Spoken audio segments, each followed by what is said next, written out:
Hey folks, welcome back to the studio today. I have a special interview to share with you with a friend and fellow musician, Jonathan Ogden of Rivers and Robots and the YouTube channel Set Sail. So Jonathan, say hello. Hey, thanks for having me. It's a pleasure to be here and actually speak to you semi in real life.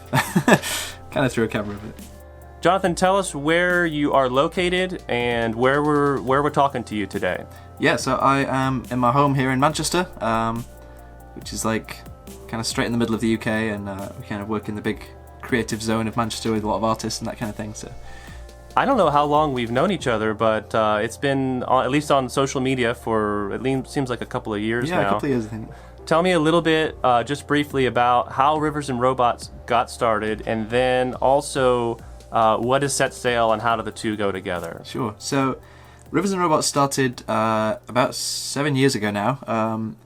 I was probably about 18 and sitting at home in my bedroom, and I just knew that God was kind of calling me to lead worship, and I knew that I could like produce music and do all that kind of stuff. And as I was sort of stepping out into leading worship at my church, Rivers and Robots was like my experimental side thing where I was just trying to use the kind of music that I've always grown up kind of producing and enjoying, and trying to write worship songs in that style. So it kind of was a style that came more naturally to me, and I knew that these probably wouldn't be songs that I might sing on Sunday morning or whatever, but they're still going to be worship songs and 100% like about Jesus, and part of the craft of like trying to write something different musically, and the way I record it would actually be like my act of worship as well. So I met a few guys in Manchester and we ended up forming a band and starting to play live. So it's kind of grown from there. We're kind of on album 5 I think now. So, and then Set Sail is something that started I think 3 years ago. We got to a point where we were actually at a point where we felt like it was time to go full time with the band, but we kind of wanted to view it wider as like not just using music, but kind of living as missionaries and using creativity and art as a whole as a way to like point people to Jesus. So the band is obviously a big part of that, but we also create videos on the YouTube channel, we do artwork, we post a lot of content that's kind of specifically aimed at creative types and artists and ways that people can use that art to actually tell people about Jesus. And we also do like specific mission trips. We do a lot of things in Asia at the moment. We've been to Philippines and Japan. So yeah, our aim is just really to use creativity and art to tell people about Jesus and try and equip other artists to do the same thing. So. Nice, that is perfect. We have a lot in common in that regard, and we're taking notes, so keep up the good work. Yeah, likewise, man. But I wanted to ask you, I'm asking you this on camera because I know that our audience might be interested in hearing another perspective on what the life of an independent musician is like. We do this full time, and it's a lot of work. Obviously, making music videos, and vlogs, as well as running all the social media channels and everything. And for myself, having a wife and 5 children is another layer of complexity that perhaps someday you'll experience as well. But how are you balancing that? Because you're a few years down the road from us in terms of your experience, and what have you learned? What nuggets can you share with me to help us stay focused and balanced on the things that matter and the things that are important? Yeah, I think a lot of it is that it's finding the things that matter and the things that are important to you. And for me, I was working at a full-time job while doing the band as like a side project, and that got pretty crazy. It was getting to a point where all of my holidays that I was taking off from work were just used to go and tour with the band, and I didn't really have any breaks for probably about 2 years straight. And we kind of hit a point where I had to decide, like, do I want to just stay working as a graphic designer, or do I want to actually like pursue this music thing? And I really felt like that's what we were called to be doing, and to pursue the band side of stuff. So me and our bass player Nathan, we quit our jobs and just went full time into running this band. It was kind of a big step of faith for us, because it wasn't at a point where it brought in enough income to sustain like 2 of us, but we just kind of raised support as missionaries, because we decided what we're doing is like a missionary calling, and we have like support from churches and friends and family as well as income from the band. So we kind of treated it like almost working on a startup company. Like, you just have to kind of go for it and have probably a financial sacrifice to begin with, but you need to be able to like put that time in to get it off the ground.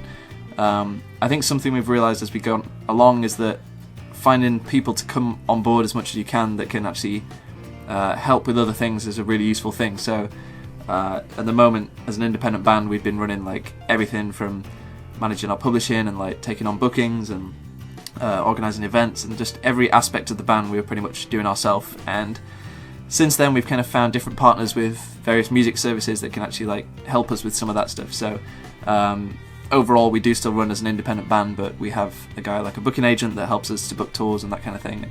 And it's just realising the parts of the job that are like quite a big burden on, taking away from the creative stuff and trying to find people that you can give those to. So I think as it expands and grows, you need to kind of build a bit of a team around it and people that can take on some of those jobs as well. So that's the point we're at now.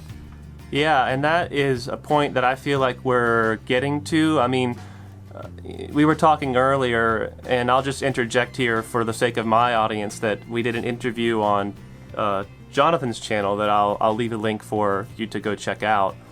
So yeah, we were talking earlier about how, you're not in this for the money, the fame, the popularity. I'm not either. I think that's evident in your work, and I really appreciate, your hearts of service, and I don't want to puff you up, but I see humility in your approach to your music, and that's a real blessing. We don't want to just grow for the sake of growth. We want to grow to reach people and impact people's lives.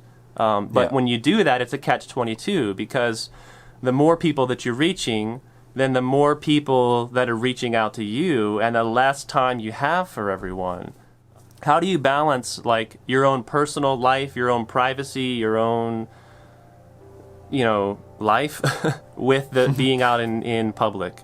Yeah, so we try and build a personal connection as well with like our fans. Like every CD we send out, we normally do a handwritten note, and again, we try and get back to people's emails all the time as much as we can. But I think for us, it's important to stay connected with people that like don't know you as the guy from the band. I think that's one of the things that's helped us to like stay really rooted. Is we're all involved in our local churches, and we actually all go to different churches, but I'm at the same church I've been at since I was a little kid, and I'm not Jonathan from Rivers and Robots there, I'm just Jonathan, and it's kind of nice to be around people that aren't kind of impressed with how many listeners you have and all that kind of stuff. So, and I think again, it's like the motives thing. It's like, what are you doing it for? Like, we have a purpose of like worship, like that's why we exist, and our aim is to worship God with our music, and not to kind of gain our approval from other people, and whether people are buying the music and coming out to shows, like that can kind of, the band could be big or small, and we're still fulfilling our purpose of like worshipping God with what we create. So that we have to kind of keep that as our focus of why we do what we do. Obviously, you know the old Christian artist Rich Mullins. Yeah, I love Rich Mullins. One thing that impressed us about his ministry was that, and he got to a point where he was the Matt Redman of his time. He was writing like mega hit songs.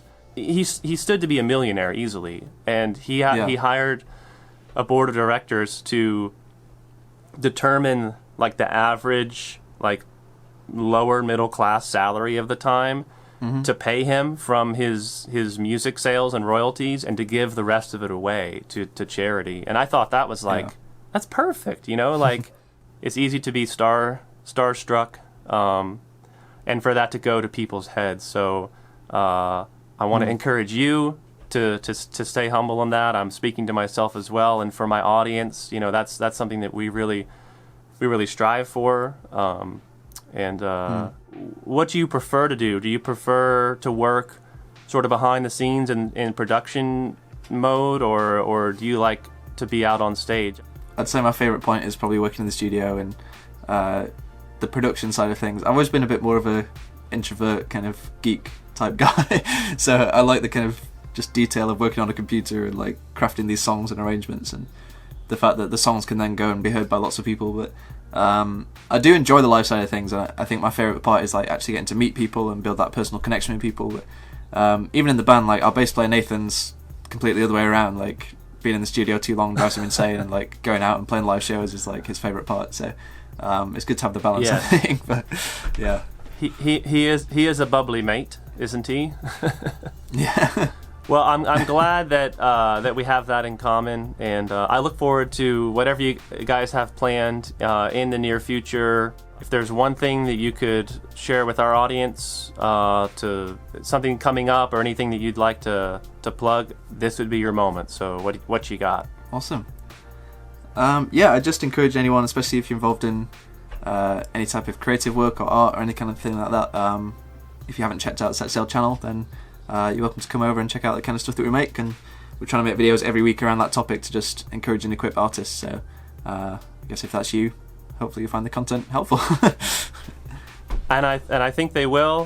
Folks, please be sure to check out Jonathan. I hope for you to see more of him here. I'd love to do a follow-up interview sometime in the future. But for now, go on over, tell him we sent you, say hello.